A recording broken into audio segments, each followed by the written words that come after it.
नमस्कार जय जगन्नाथ मु सौम्य स्वागत करुच्ची आपण मानकु सत्य डिवोशनल यूट्यूब चैनल को। तो चलंतु आरंभ करिबा महापुरुष अच्युतानंद दासंकर रचित श्री अच्युत अमृतवाणी कल्की अवतार वर्णनार सप्तम बोली। उत्साह करीण मन को साधु संगम कर,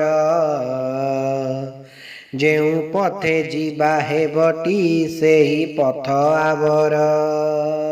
तत्वदर्शी गुरु पयर सेवार्थरे निजुक्ति, आनंदाश्रु नेत्रे बुहाई शुण ब्रह्मार्थ तत्व। देवार्थ तत्व को श्रवण करी आनंद हुआ, नाम ब्रह्म तत्व गोचरे चित्तपण को दिया। गुरु मंत्र बीजार्थर तत्वंत सीमांत, शरण शरण शरण जाई मिस एकांत। निर्माया निर्गुण आश्रय भक्त भाव को नेई,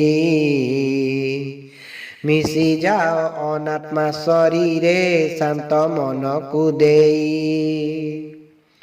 ब्रह्मलोक धाम चित्त को नित्य बड़ाई जाऊ, जेउ परि जीव कहिबा चित्ते चेतना हेउ। आशा त्यागी निर्विकार रे निर्जन स्थाने बसी, सम आसन को करिबु ब्रह्म अनादि घोषी। बाहुद्वय कुश संधि रे छंदी एकांत लये, चित्त को शोधिब बुद्धि रे विवेकटी उदय। विवेक लय जातटी चेतन रे संभाई,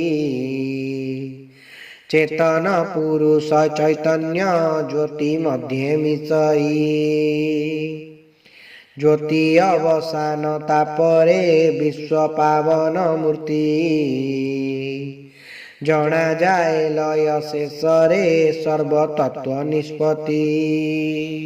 जदि आपण मानक आमर ये भिडियोटी भल लागता तेबे आम चैनल को लाइक शेयर सब्सक्राइब करने को अनुरोध।